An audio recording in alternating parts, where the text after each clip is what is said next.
Christ is the source of our life, the source of our immortality. He is the tree of life. Except ye eat the flesh of the Son of Man, and drink his blood, ye have no life in you. Whoso eateth my flesh, and drinketh my blood, hath eternal life. For my flesh is meat indeed, and my blood is drink indeed. Review and Herald, January 26, 1897, paragraph 10. Oke, kita akan mulai kita punya bagian ke-8 daripada seri The Never Ending Shadow. Dan bagian ke-8 ini judulnya The Tree of Life Eternal. Di Wahyu 22 ayat 1, kita tahu ayat ini terjadinya di langit baru, dunia baru. Dan di situ Yohanes ditunjukkan sungai yang murni yang mengalir air kehidupan. Jadi yang saya mau tekankan adalah kata kehidupan. Dan keluarnya dari tahta Bapa dan domba. Dan di tengah atau di dua tepi daripada sungai yang mengalir air kehidupan ini ada pohon kehidupan. Dan pohon kehidupan ini tentu saja mendapatkan kehidupannya dari air kehidupan. Jadi kehidupan memberikan kehidupan. Di Kejadian 2 ayat 9, waktu Adam dan Hawa diciptakan, ada pohon kehidupan ini di tengah Taman Eden. Jadi ada pohon kehidupan. Dan kehidupan ini asal usulnya dari Bapa dan Anak. Dan Kejadian 2 ayat 10 katakan, ada sungai yang keluar dari Eden. Dan kita tahu sungai itu asal-usulnya adalah sumber kehidupan. River of Life. Jadi kita bisa lihat kata-kata kehidupan di sini. Dan kalau kita bicara kehidupan, ini bicara tentang kehidupan kekal. Bukan kehidupan sementara. Dan kalau kita lihat gambar di bawah ini adalah Eden dengan dia punya sungai yang mengalir air kehidupan. Itu terjadinya sebelum jatuh dalam dosa. Dan setelah mereka jatuh dalam dosa, lalu kita lihat gambar setelah itu bagaimana Eden di-restore kembali, di mana semua akan masuk ke Taman Eden yang setia hidup di luar Eden. Dan yang membuat Eden harus di-restore karena Adam dan Hawa berdosa. Kita tahu Adam dan Hawa mengambil buah dan makan, dan inilah buah yang dilarang untuk dimakan. Kalau dimakan, mereka akan mati. Jadi kata kehidupan itu hilang semuanya. Kehidupan kekal itu hilang karena mereka melanggar hukum Tuhan. Dan upah dosa adalah kematian. Sehingga semua yang ada hubungan dengan kehidupan lenyap di saat mereka harus mati. Karena kematian itu tanpa kehidupan. Di Kejadian 3 ayat 24 kita lihat Adam dan Hawa diusir dari Taman Eden. Dan ada dua malaikat dengan pedang berapi yang menjaga pintu gerbang Eden agar mereka nggak bisa masuk ke Taman Eden dan makan buah daripada pohon kehidupan. Karena mereka harus mati kan. Mereka harus mati. Jadi karena mereka harus mati, mereka nggak bisa ambil sesuatu yang memberikan kehidupan. Karena mereka sudah melakukan sesuatu yang bertentangan dengan kehidupan. Jadi mereka diusir dari Taman Eden. Kita tahu mereka diusir itu sebenarnya mereka diberikan kesempatan lagi kan? Mereka diberikan kesempatan untuk hidup. Tapi kehidupannya harus di luar Eden. Harus di luar daripada lokasi di mana ada pohon kehidupan. Kita lihat di spiritual gift. Mereka diusir dari Eden. Karena kalau mereka tinggal di Eden, mereka bisa makan buah kehidupan itu. Dan mereka menjadi orang-orang yang berdosa yang nggak pernah bisa mati. Jadi untuk makan buah pohon kehidupan, itu membuat mereka nggak bisa mati. Sementara mereka harusnya mati, sehingga mereka kalau makan buah daripada pohon kehidupan, mereka adalah orang yang berdosa yang nggak pernah bisa mati. Itu sebabnya mereka diusir dari Taman Eden, di mana ada pohon yang buahnya namanya the fruit of the tree of life, yang kalau dimakan itu akan membuat mereka nggak pernah bisa mati, immortality. Makanya mereka harus diusir dari situ, dan mereka sekarang harus hidup di luar itu dan akan mati. Tapi ini kematian yang beda dengan kematian kekal yang mereka alami di luar Taman Eden. Kuncinya mereka diusir dari lokasi di mana ada pohon kehidupan. Nah, kita baca di Medical Ministry, pohon kehidupan itu adalah bayang-bayang daripada sumber kehidupan, sumber immortality. bayang-bayang. Dan kalau pohon kehidupan itu adalah bayang-bayang, artinya dengan makan buah daripada pohon kehidupan, itu melambangkan menerima kehidupan dari sumbernya. Jadi boleh dikatakan sebelum ada dosa, sudah ada bayang-bayang di Taman Eden. Bayang-bayang sudah ada. Dan waktu mereka makan buah, mereka makan bayang-bayang daripada kehidupan kekal. Dan melalui dosa, Adam dan Hawa sekarang di-cut off dari akses kepada pohon kehidupan itu. Artinya mereka nggak boleh ada hubungan lagi atau akses kepada bayang-bayang daripada sumber kehidupan. Yang saya mau tekankan, sebelum ada dosa, sudah ada bayang-bayang daripada kehidupan kekal. Dan karena mereka diusir dari Eden, mereka sudah di-cut off daripada bayang-bayang kehidupan kekal. Sekarang mereka di luar Taman Eden dan tanpa pohon kehidupan sebagai bayang-bayang kehidupan kekal mereka. Kita lihat gambarnya di sini, di dunia dan langit sebelum jatuh ke dosa, ada pohon kehidupan yang adalah bayang-bayang daripada kehidupan kekal. Dan waktu mereka berdosa, mereka di-cut off atau shut out daripada tree of life, daripada bayang-bayang kehidupan kekal. Dan di bumi dan langit baru nanti, bagi orang yang setia di bumi ini, mereka bisa makan lagi bayang-bayang kehidupan kekal. Jadi boleh dikatakan bahwa bayang-bayang ini akan selama-lamanya bayang-bayang. Akan selama-lamanya bayang-bayang. Bedanya waktu mereka di luar Eden, mereka nggak bisa makan bayang-bayang yang adalah buah pohon kehidupan. Nah pertanyaannya, kalau mereka nggak ada akses kepada bayang-bayang daripada kehidupan kekal, apa yang mereka harus lakukan sebagai pengganti daripada bayang-bayang kehidupan kekal di Eden yang adalah buah pohon kehidupan? Kita lihat di Review and Herald, Kristus adalah sumber kita punya kehidupan. Artinya Kristus adalah sumber daripada kehidupan kekal, immortality. Tuhan Yesuslah sumbernya. Artinya pohon atau buah pohon kehidupan itu adalah bayang-bayang Tuhan Yesus. Bayang-bayangnya Tuhan Yesus. Lalu dikatakan, Tuhan Yesus itu adalah pohon kehidupan. Nah kalau bilang itu, kita tahu Tuhan Yesus bukan pohon kehidupan, tapi pohon kehidupan itu menjadi bayang-bayang daripada Tuhan Yesus. Dan harus dimakan. Artinya walaupun mereka di-cut off daripada bayang-bayang kehidupan kekal, yaitu buah daripada pohon kehidupan, bisa saja mereka diberikan bayang-bayang yang lain di luar Eden yang melambangkan Tuhan Yesus. Medical Ministry 233 paragraf 6 dikatakan, melalui dosa, Adam dan Hawa di-shut dari akses kepada pohon kehidupan yang adalah bayang-bayang kehidupan kekal. Dan sekarang mereka diusir dari Taman Eden di mana mereka nggak ada akses kepada bayang-bayang kehidupan kekal itu, yang subsesnya adalah Tuhan Yesus. Tetapi setelah mereka diusir, kehidupan kekal dan immortality itu di luar Eden, kita tahu bahwa gelap itulah kematian. Kematian dan gelap. Artinya kematian itu bisa dihilangkan gelapnya dengan terang melalui Tuhan Yesus. Karena kita tahu Tuhan Yesus adalah sumber kehidupan kekal. Artinya walaupun mereka di luar Eden, ada dong sesuatu yang bayang-bayang daripada Tuhan Yesus, karena mereka enggak melihat kegelapan kematian terus waktu mereka berdosa. Mereka ada pengharapan kehidupan kekal yang adalah Tuhan Yesus melalui bayang-bayang Tuhan Yesus. Bedanya sekarang bayang-bayangnya bukan buah pohon kehidupan di Taman Eden. Sekarang sesuatu di luar Taman Eden yang adalah bayang-bayang kehidupan kekal, bedanya itu bukan buah daripada pohon kehidupan. Apa bayang-bayang kehidupan kekal di luar Taman Eden yang menggantikan buah daripada pohon kehidupan itu? Jadi kalau kita lihat, the tree of life itu adalah bayang-bayang daripada kehidupan kekal dan immortality. Dan Tuhan Yesus adalah substance daripada life eternal dengan immortality. Jadi waktu mereka makan buah pohon kehidupan di Eden, itu melambangkan menerima kehidupan dari sumbernya. Dan waktu mereka diusir dari Taman Eden, mereka diterangi dengan pengharapan kehidupan kekal melalui Tuhan Yesus.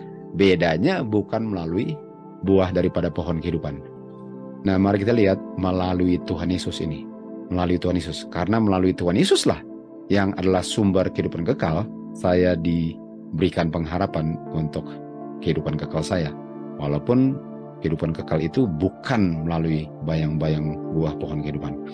Di 2 Timotius 1 ayat 9 dikatakan, Tuhan Yesus yang telah menyelamatkan kita tahu, Efesus 2:8, kita diselamatkan oleh grace. Dan grace ini yang adalah kuasanya God yang sanggup menyelamatkan, diberikan kepada kita, artinya kuasa yang sanggup menyelamatkan kita, dan di dalam Kristuslah kuasa ini. Nah, kalau kita diselamatkan, artinya kita nggak berdosa lagi. Kita memperoleh kehidupan kekal. Artinya melalui Kristuslah saya diberikan pengharapan kehidupan kekal ini. Melalui Kristus. Dan kuasa untuk menyelamatkan saya itu adalah Tuhan Yesus. Artinya pengharapan kehidupan kekal yang diberikan oleh Tuhan Yesus, saya bisa harapkan itu karena ada kuasa grace yang sanggup menolong saya untuk tidak berdosa. Kita tahu bahwa kuasa yang menyelamatkan untuk menurut itu sudah ada di Taman Eden setelah mereka jatuh dalam dosa. Bedanya sekarang mereka harus diusir dari Eden, tapi sudah available kuasanya. Dan kita tahu bahwa catatan hutang atau kematian itu dipakukan 4.000 tahun setelah mereka jatuh. Dan kita tahu mereka harusnya mati, tetapi mereka nggak mati. Bedanya mereka sekarang hidupnya di luar Eden dan masih hidup, dan diberikan pengharapan akan kehidupan kekal yang menggantikan buah daripada pohon kehidupan. Dan apa yang harus dilakukan di saat mereka berdosa? Korban dan persembahan yang adalah bayang-bayang kayu salib langsung diactivate setelah Adam dan Hawa jatuh di Taman Eden. Jadi kita bisa lihat ini sacrifice dengan offering ini menggantikan pohon, the tree of life, yang buahnya kalau dimakan memberikan kehidupan kekal atau melambangkan Tuhan Yesus. Tapi kita tahu bahwa ini sacrifice ini ditiadakan di kayu salib. Ya, ditiadakannya kematiannya kan?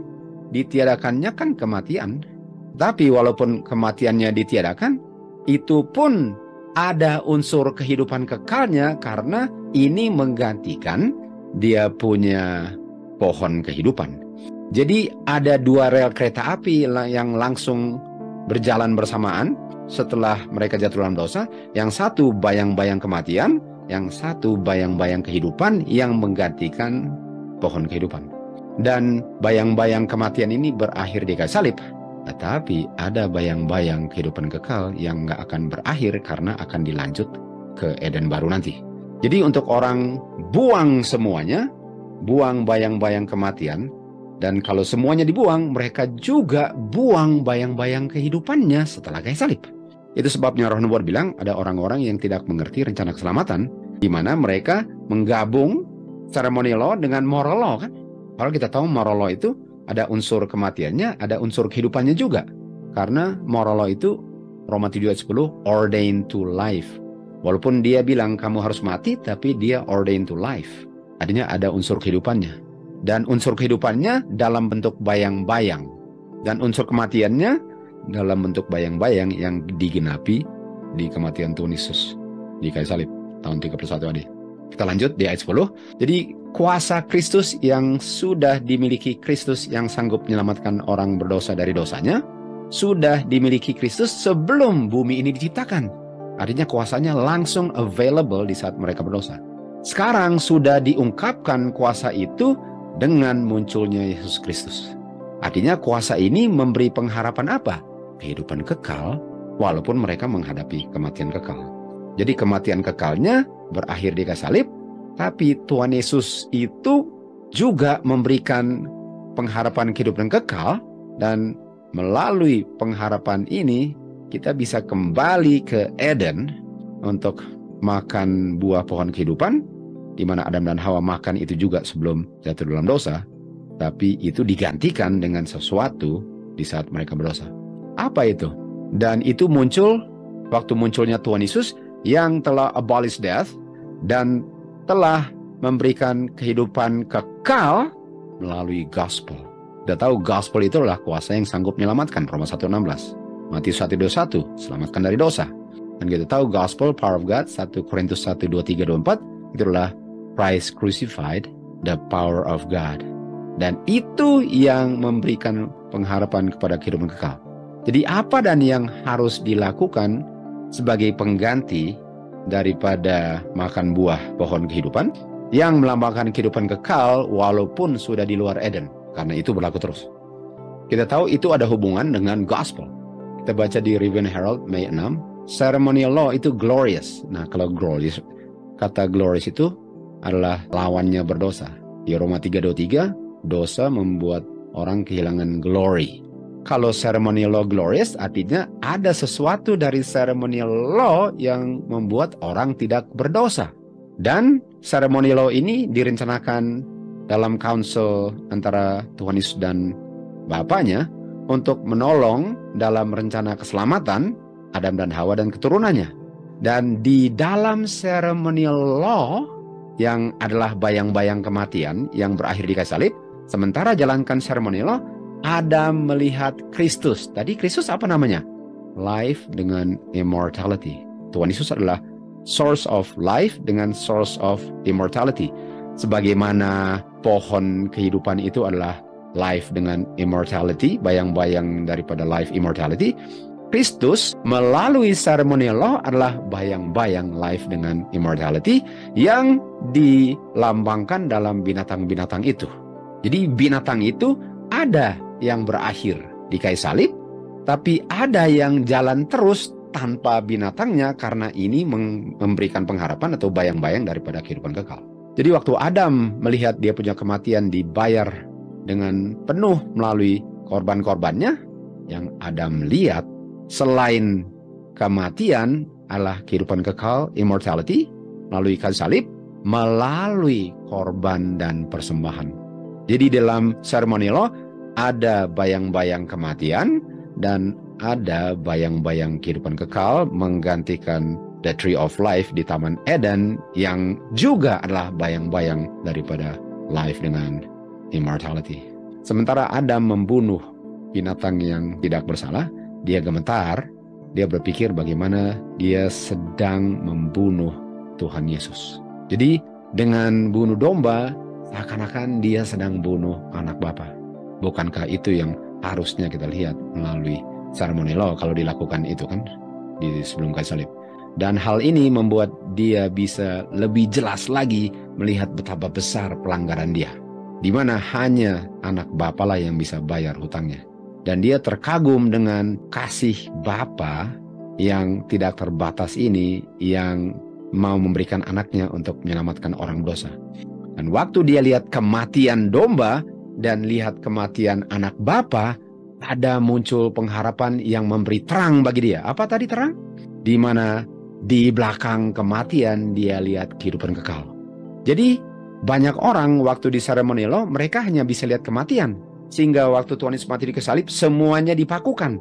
Padahal ada yang penting untuk saya bisa lihat kehidupan kekal, sementara membuat ceremonial law lambang kematian yang nggak bisa dipakukan. Karena orang setelah kayu salib harus bisa lihat itu juga tanpa bunuh domba. Dan itu pun bayang-bayang karena kehidupan kekal sumbernya Tuhan Yesus. Dan kayu salib itu adalah cara untuk melihat kehidupan kekalnya Tuhan Yesus melalui bayang-bayang yang saya lakukan sebelum kayu salib melalui domba dan setelah kayu salib tanpa domba. Jadi boleh dikatakan bahwa ada dua macam bayang-bayang setelah dosa masuk. Sebelum dosa ada bayang-bayang kehidupan kekal. Di saat dosa masuk, bayang-bayang kehidupan kekal masih ada, ditambah dengan bayang-bayang kematian. Dan waktu bayang-bayang kematian berakhir di kayu salib, bayang-bayang kehidupan kekal jalan terus dan akan dilanjut di Taman Eden untuk selama-lamanya, walaupun bayang-bayang. Jadi hanya karena namanya bayang-bayang, bukan berarti akan berakhir. Bayang-bayang yang berakhir hanyalah bayang-bayang kematian, tetapi bayang-bayang kehidupan sebelum dosa dan setelah dosa dan setelah sudah diperbarui semua, tetap ada untuk selama-lamanya. The never ending shadow. Injil pertama kali di-preach kepada Adam oleh Kristus. Adam dan Hawa merasakan betapa sedihnya dan sungguh-sungguh bertobatnya akan kesalahan mereka. Lalu Adam dan Hawa percaya janji Tuhan. Percaya janji Tuhan apa? Untuk memberikan kehidupan kekal melalui ceremonial law, di mana mereka harus buat bayang-bayang kematian. Dan mereka diselamatkan oleh kuasa Injil dari kebinasaan kekal karena mereka melihat Kristus. Bukan hanya kematian Kristus yang membayar mereka punya kematian, tetapi pengharapan untuk menurut dengan kuasa gospel sehingga mereka selamat. Tadinya mereka diberikan pengharapan kehidupan kekal melalui bayang-bayang kehidupan kekal setelah mereka melihat bayang-bayang kematian. Kutipan berikut, Review and Herald. Adam melihat Kristus. Dan kita tahu Kristus apa tadi? Kehidupan kekal dan immortality. Di Taman Eden, melihat Kristus punya life eternal dengan immortality melalui apa?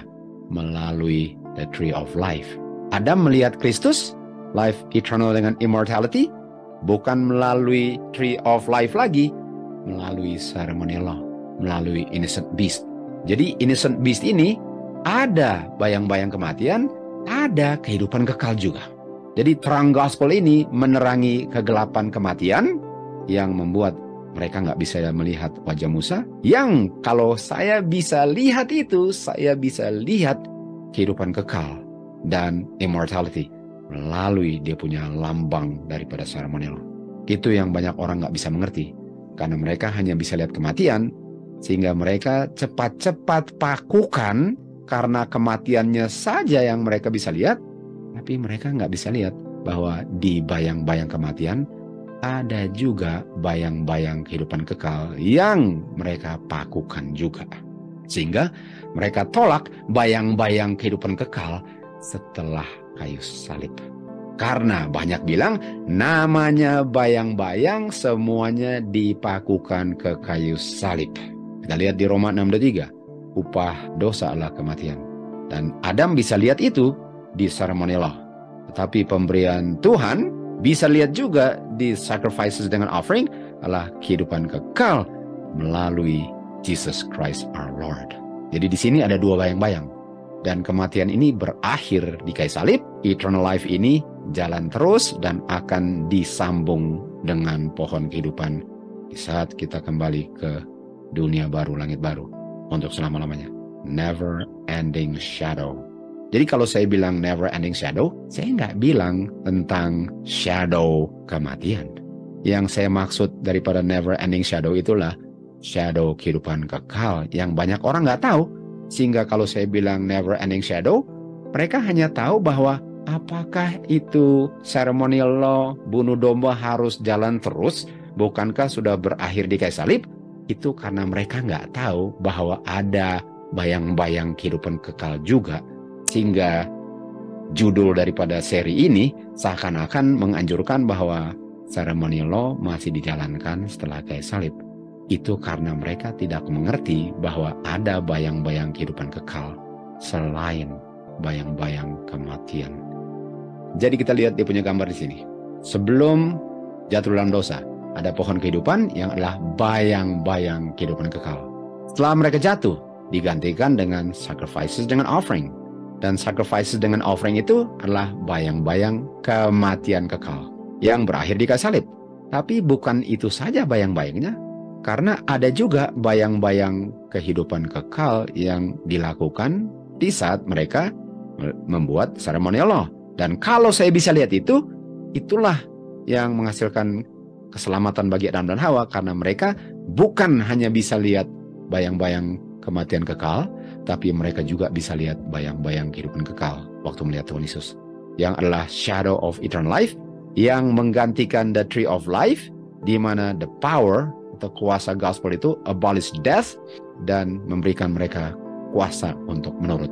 Dan orang yang menurut akan kembali ke Eden dan sekali lagi akan makan buah pohon kehidupan yang masih untuk selama-lamanya bayang-bayang kehidupan kekal.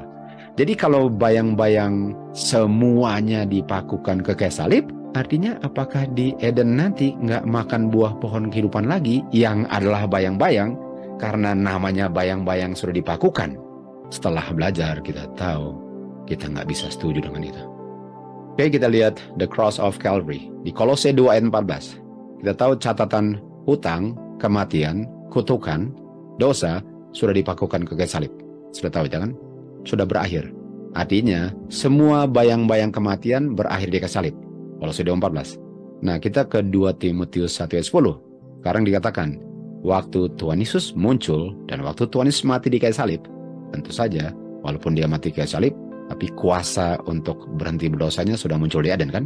Di saat Tuhan Yesus muncul di Taman Eden, yang waktu di kayu salib dia abolish death dengan semua dia punya bayang-bayang, dia telah memberikan atau menerangi kegelapan kematian dengan terang gospel, sehingga orang sekarang bisa lihat kehidupan dan kehidupan kekal.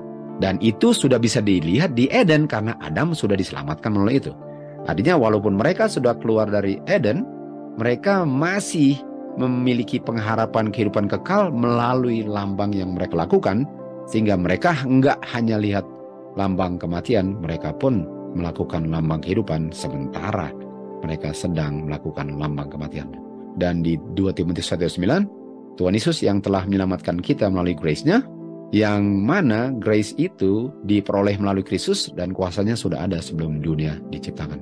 Artinya kehidupan kekal itu langsung bisa kelihatan di saat mereka berdosa. Bedanya enggak melalui pohon kehidupan sekarang. Jadi kita lihat gambar ini. The Tree of Life. Bayang-bayang daripada kehidupan kekal sebelum jatuh dalam dosa. Sekali lagi, ada bayang-bayang daripada kehidupan kekal sebelum dosa masuk. Jadi nggak bisa bayang-bayang kehidupan ini dipakukan kalau sudah ada sebelum dosa.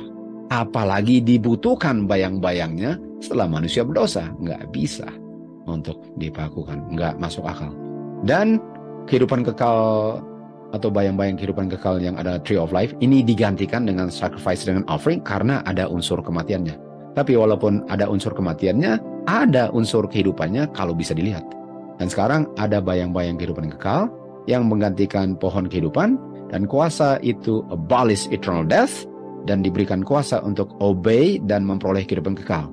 Lalu bayang-bayang daripada kematian di-abolish di kayu salib. Kayu salib sudah bisa dilihat di domba disembelih bagi yang bisa lihat. Jadi kalau hanya lihat domba aja seakan-akan cuma lihat kematian saja. Tapi kalau saya bisa lihat Kristus, saya bisa lihat bahwa ada pengharapan kehidupan kekal di balik domba yang mati. Dan semua yang selamat akan tetap melakukan bayang-bayang di mana mereka akan makan buah pohon kehidupan di Eden nanti. Oke, mari kita lihat the Lord's Supper. Matius 26 ayat 26, ini setelah kayu salib. Mari kita lihat setelah kayu salib. Dan kita tahu bahwa kalau bayang-bayang kehidupan kekal itu bisa dilihat melalui bayang-bayang kematian, dia punya ceremonial law, sacrifices dengan offering, tentu saja nggak ada lagi dia punya domba yang adalah bayang-bayang kematian, dan melalui domba juga bisa lihat bayang-bayang kehidupan. Dan karena dombanya nggak ada, tentu saja harus digantikan dia punya ceremonial law, sacrifices dengan offering, tapi masih menunjuk kepada kayu salib, karena kayu salib itu memberikan pengharapan kepada dia punya life dengan immortality. Bedanya nggak ada domba. Apa yang Tuhan Yesus institusikan untuk menggantikan semua yang dilakukan sebelum kayu salib, yang masih berfungsi atau bersifat bayang-bayang kehidupan kekal. Tuhan Yesus mengambil roti dan memberkatinya dan berikan kepada murid-murid. Dia bilang apa? Ambil dan makan. Ini roti adalah tubuhku. Ini sama dengan makan tubuh domba yang melambangkan Tuhan Yesus. Sekarang yang melambangkan Tuhan Yesus adalah roti. Jadi domba diganti dengan roti. Sama-sama menunjukkan kepada apa? Kehidupan kekal. Lalu ayat 27, dia mengambil dia punya cup dan dia bilang kepada murid-murid, minum.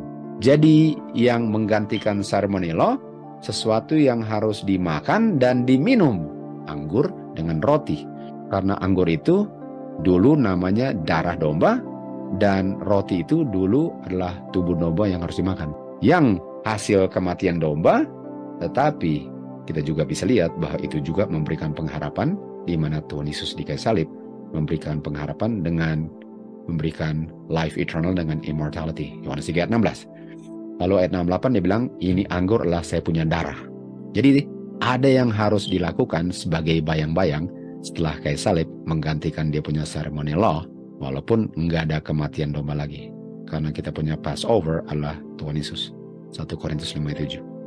Di Signs of the Times, March 25, terlihat Kristus makan the Passover Supper dengan murid-muridnya sebelum dia disalibkan. Dan pada malam yang sama, dia menginstitusikan the ordinance of the Lord's Supper, jamuan kudus, untuk dipelihara atau dirayakan untuk mengingat akan kematiannya.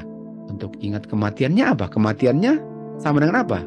Kematian dan kematian Tuhan Yesus memberikan pengharapan apa? Life eternal dengan immortality.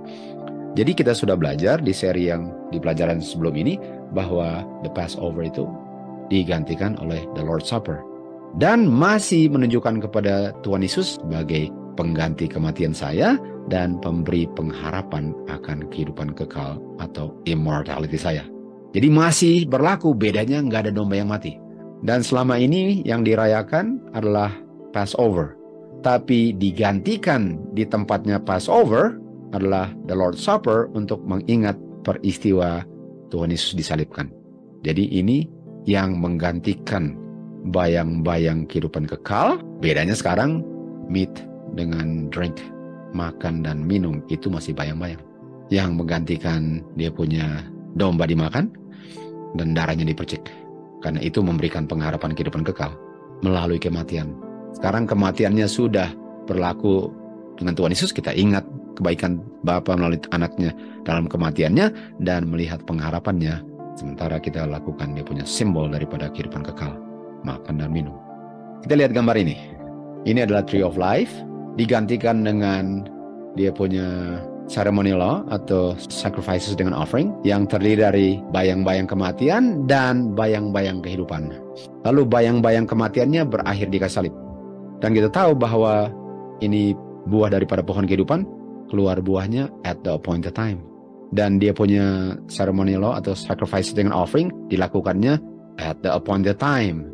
Dan Tuhan Yesus punya kematian at the appointed time, bulan pertama, hari ke-14. Dan di sini makan buah daripada pohon kehidupan yang adalah bayang-bayang daripada eternal dengan immortality. Setelah dosa, percik darah dan makan dagingnya sebagai bayang-bayang daripada life eternal dengan immortality. Dan setelah kayu salib, bayang-bayang kematian berakhir. Bayang-bayang kematian berakhir. Itu yang berakhir bayang-bayangnya. Tapi ada bayang-bayang yang tetap dilakukan yang adalah bayang-bayang kehidupan kekal. Waktu mereka makan dan minum bread dengan wine, itu bayang-bayang kehidupan kekal yang menggantikan dia punya sacrifice dengan offering di mana mereka percik darah dan makan dombanya. Sekarang mereka minum anggurnya menggantikan darah dan makan rotinya menggantikan tubuh domba. Dan ini dilakukan at the appointed time. Semuanya at the appointed time. Mereka eat bread dengan drink wine lah bayang-bayang daripada life eternal dengan immortality. Dan orang yang selamat masuk kerajaan surga, masuk Eden baru, the tree of life di restore kembali, at the appointed time akan makan buah pohon kehidupan, eat the fruit of the tree of life, sebagaimana Adam dan Hawa sebelum berdosa, yang adalah bayang-bayang daripada life eternal dan immortality, the never ending shadow. Kita lihat di manuskrip 112, 1858, barang siapa makan dagingku dan minum darahku, Kristus berkata, memiliki kehidupan kekal. Dan saya akan bangkitkan dia nanti at the last day. Lalu dibilang apa? Karena saya punya flesh adalah meat indeed, dengan saya punya blood is drink indeed. Meat dengan drink, itu yang dilakukan setelah kayu salib. Lalu dia lanjut lagi. Dia yang makan saya punya flesh, drink my blood, atau dia yang meat and drink, berdiam dalam saya dalam dia. Kan? Lalu dikatakan, demikian juga dia yang makan saya. Saya apa? Tadi saya apa? Life eternal dengan immortality melalui dia punya simbol. Sama dengan di Eden. Saya harus makan dia punya buah melambangkan terima kehidupan kekal. Di luar Eden masih harus lakukan bayang-bayangnya. Makan saya adalah makan kehidupan kekal melalui simbol meat and drink yang menggantikan domba punya daging dan darahnya, yang menggantikan the fruit of the tree of life, the never ending shadow. Lalu dikatakan di sini, this eating, dengan saya makan meat and drink, this is eating the fruit of the tree of life. Dengan saya meat and drink, bayang-bayangnya itu sama dengan saya makan the fruit of the tree of life yang juga adalah bayang-bayang di Taman Eden. Jadi kita bisa lihat bahwa ceremonial law, domba, dan darahnya melambangkan kehidupan kekal yang menggantikan the fruit of the tree of life. Setelah kayu salib, karena nggak ada domba, sekarang meat and drink yang menggantikan domba dan darah yang menggantikan the fruit of the tree of life, yang semuanya lambang the fruit of the tree of life yang adalah lambang daripada Tuhan Yesus. Life eternal dengan immortality. Kita baca di Review Herald, dikatakan Kristus adalah sumber kehidupan kita. Kristus adalah sumber daripada immortality kita. Tuhan Yesus lah the tree of life. Jadi kalau kamu eat me, yang adalah eat meat and drink wine, itu me kan? My body, my blood. Kamu makan the tree of life. Itu lambang di luar Eden. Kecuali kamu meat dengan drink, you have no life. Karena kalau kamu nggak meat dengan drink, sama dengan kamu nggak makan the tree of life di Eden, kamu tolak kehidupan Tuhan Yesus. Barang siapa makan dagingku, meat, dan minum darahku, drink, memiliki kehidupan kekal melalui lambang di Taman Eden, the fruit of the tree of life. Di luar Eden, darah percik, tubuh domba, sebelum kayu salib, setelah kayu salib, meat dengan drink, dan semua at the point of time. Lalu dibilang apa? For my flesh is meat indeed, life eternal. And my blood is drink indeed, life eternal. Di dalam Eden, yang dimakan the fruit of the tree of life. Di luar Eden sebelum kayu salib, percik darah, makan domba. Setelah kayu salib, meat dengan drink. Setelah kita naik ke surga dan seterusnya, kembali ke shadow, the fruit of the tree of life, the never ending shadow. Di Kolose 2:16, jangan kamu dihakimi waktu kamu setelah kayu salib meat dengan drink, karena waktu kamu meat and drink pada appointed time, holiday, new moon, Sabbath days, kamu sedang makan the tree of life. Kamu sedang makan life dengan immortality. Bedanya kamu di luar Eden setelah kayu salib. Jangan orang bilang kamu harus makan domba juga. Jangan. Tetap lakukan meat and drink tanpa domba at the appointed time, karena nanti di surga dan seterusnya masih at the appointed time. Bedanya yang dimakan the tree, the fruit of the tree of life. Dan meat and drink ini adalah apa? Ayat 17, shadow of things to come. But the body tadi apa? Tuhan Yesus bilang the body bread, dan the body lamb, yang semua melambangkan Tuhan Yesus punya life eternal dengan immortality. Substance-nya Tuhan Yesus is Christ. Kristuslah eternal life-nya. Dan kamu terima Kristus kalau kamu buat shadow-nya. Sebelum kayu salib, setelah kayu salib, tetap kamu lakukan, karena sebelum ada dosa dan setelah dosa hilang, masih makan shadow-nya. Murid-murid di Matius 26:26 dikatakan apa? Tuhan Yesus ambil roti dan bilang, makan, ini my body, the body of Christ. Roti, meat dengan drink adalah bayang-bayang daripada life eternal dengan immortality. The bread, meat, is a shadow of the source of life, immortality. Bedanya, ini di luar Eden setelah kayu salib. Itu bedanya. Itu sebabnya seri ini berjudul The Never Ending Shadow. Di dunia baru, langit baru nanti, apa yang terjadi? Dari one Sabbath to another, appointed time. Itu sama dengan Kolose 2:16, Sabbath to Sabbath. Dengan one new moon to another. Sama kan? Appointed time. Nanti di dunia baru. Mau bikin apa? Kita datang to worship. Dan kata new moon ini adalah Kodesh, yaitu new moon. Benar-benar waktu muncul dia punya bulan, sabit, itu mulai awal bulan kan. Dan 22:1 Wahyu dia bilang apa? Dia menunjukkan sungai yang murni yang mengalir air kehidupan keluar dari Bapa dan Anak. Dan di dua tepi sungai itu ada pohon kehidupan nanti yang menghasilkan 12 macam buah, sebagaimana ada 12 bulan per tahun.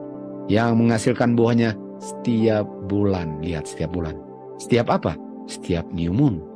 Karena kata every month ini, mereka taunya month dari lihat bulan, bukan lihat kalender seperti kita sekarang kan. Karena di Yehezkiel 46 dikatakan, pintu gerbang akan dibuka setiap hari Sabat dan setiap new moon. Dan dia tahu dibuka pada dia punya solemn feast kan, tahunan juga. Dan ayat 9 dikatakan, orang-orang yang akan datang in the solemn feast, artinya setiap minggu, setiap bulan, setiap tahunan, akan masuk melewati pintu gerbang yang dibuka at the appointed time to worship. Ini kata worship. Mereka datang untuk worship. Dan kata solemn feast apa? 4150. Waktu yang ditetapkan, season, festival, assembly, the place of meeting, appointed time, solemn assembly, solemn feast. Jadi dibukanya hanya at the appointed time. Itu sebabnya kita merayakan feast at the appointed time, sebagaimana disitulah pintu gerbang dibuka untuk kita sembah God nanti di langit baru dan dunia baru. Jadi kita bisa lihat bahwa setiap bulannya dibuka. Yang saya mau tekankan, setiap bulan. Kenapa setiap bulan dibuka? Karena setiap bulan buah daripada pohon kehidupan menghasilkan buah, dan hanya menghasilkannya pada awal bulan. Ini di dunia baru. Dan kita tahu bahwa buah pohon kehidupan adalah bayang-bayang, the one great source of eternal life dengan immortality. Artinya bayang-bayang masih dilakukan dan harus dimakan, bukan cuma dilihat-lihat aja di dunia baru, sebagaimana mereka lakukan sebelum jatuh dalam dosa. Makanya setelah Adam dan Hawa berdosa, masih ada bayang-bayangnya di luar Eden dalam bentuk ceremonial law, yang bersamaan ada bayang-bayang kematian dan bayang-bayang kehidupan. Dan waktu ceremonial law berakhir di kayu salib, bayang-bayang kematian berakhir, bayang-bayang kehidupan jalan terus dalam bentuk meat and drink. Dan orang yang melakukan kehendak Tuhan, yang melakukan hukum Tuhan, Wahyu 22 ayat 14, akan masuk dan bisa berhak untuk makan buah pohon kehidupan di saat pintu gerbang terbuka. Kapan? Setiap Sabat, setiap bulan, setiap solemn feast tahunan. Artinya bayang-bayang dilakukan selama-lamanya. Never ending shadow. Di Yehezkiel 47 ayat 12, dan sungai mengalir. Kita tahu ada sungai yang mengalir, sungai kehidupan, dan ada pohon-pohon yang bertumbuh di situ. Dan kita tahu juga ada pohon, buah pohon kehidupan itu kan. Dan pohon itu menghasilkan buah tiap bulannya. Dan setiap bulannya apa? Kodes, setiap bulan baru. Artinya kita akan makan buah pohon kehidupan. Dibilang di Yesaya 47 apa? And the fruit thereof shall be for meat. Dan dia keluarnya dari river. River apa? Drink. Yang Tuhan janjikan di Yohanes 4 kepada wanita Samaria, mau air kehidupan? Ini dia. Dan dia punya buah, meat, dia punya air, drink. Artinya ketika di dunia ini sudah meat and drink sebagai shadow dari yang kita akan lakukan nanti. Walaupun nanti dilakukan, itu pun masih shadow selama-lamanya, yang adalah shadow daripada Tuhan Yesus, great source of eternal life and immortality bagi manusia, di mana the source of all, source, sumber aslinya, mulainya dengan Bapa. Lalu Miss White, kita lihat di Miss White, Daystar. So it was the tree of life. Dia lihat ada pohon kehidupan di dua tepi sungai kehidupan. Dia punya cabang sekarang bow to the place where we stood. Jadi cabangnya sampai di tempat kita berdiri. Dan buahnya itu glorious. Kita tahu glorious itu tanpa dosa kan. Sama dengan ceremonial law itu glorious kalau bisa lihat kehidupannya. Dan saya melihat buah daripada pohon kehidupan. Ada manna, ada almonds, figs, pomegranates, grapes, dan many other kinds of fruit. Lalu saya tanya Tuhan Yesus, boleh nggak saya makan buah pohon kehidupan? Dia mau makan bayang-bayang kehidupan kan? Dia bilang, nggak sekarang. Jadi Tuhan Yesus nggak bilang jangan, tapi nggak boleh sekarang. Sekarang jawabannya enggak. Artinya sekarang kamu nggak boleh makan. Kenapa? Karena mereka yang makan buah daripada pohon ini nggak kembali ke bumi yang berdosa lagi. Artinya kalau saya nggak akan kembali ke bumi berdosa, saya sudah diselamatkan, boleh makan nggak? Ini dia. Tetapi dalam jangka waktu yang singkat, kalau kamu setia, kamu akan makan buah pohon kehidupan ini. Dan minum dia punya air daripada mata air. Tapi kamu harus kembali lagi dan bilang kepada semua apa yang saya sudah ungkapkan kepada kamu. Artinya, apakah kita tetap makan dan minum? Apakah kita tetap meat and drink? Dan kata lain, eat apa? Jadian 1:9. The fruit of a tree yielding seed, to you itu fruit shall be for meat. Artinya untuk makan buah pohon kehidupan ialah untuk meat and drink di Eden baru. Masih melakukan simbol, masih melakukan shadow untuk selama-lamanya. Sebelum Adam dan Hawa berdosa, mereka makan shadow eternal life. Setelah mereka berdosa, mereka tetap melakukan shadow eternal life melalui ceremonial law. Di saat ceremonial law berakhir, ceremonial ospek kematiannya berakhir, kematian domba berakhir, sekarang dia punya bayang-bayang kehidupan kekal digantikan menjadi meat dengan drink. Dan kalau kita setia di bumi ini, dengan Miss White nanti akan meat and drink. Dan meat and drink yang adalah shadow sekarang di Kolose 2 ayat 17. Shadow of things to come. Things to come-nya apa? Setiap bulannya. The fruit of the tree of life dengan drink the water of the fountain. Let us meet and drink. Karena yang kita lakukan sekarang adalah bayang-bayang dari yang kita akan lakukan nanti untuk selama-lamanya. Let us keep the feast.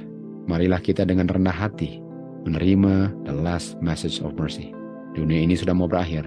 Apa yang mau dicari sih selain kehidupan kekal? Tuhan Yesus sudah berikan kehidupan kekal melalui lambangnya. Kalau kita meet and drink dengan yang Tuhan sudah instruksikan pada waktunya, Tuhanlah yang bekerja untuk merubahkan karakter kita. Yang penting kita lakukan apa yang Tuhan perintahkan, karena itulah caranya untuk menyelamatkan. Let us meet and drink untuk mempersiapkan nanti untuk selama-lamanya. Meet and drink in our Father's kingdom. To God be glory.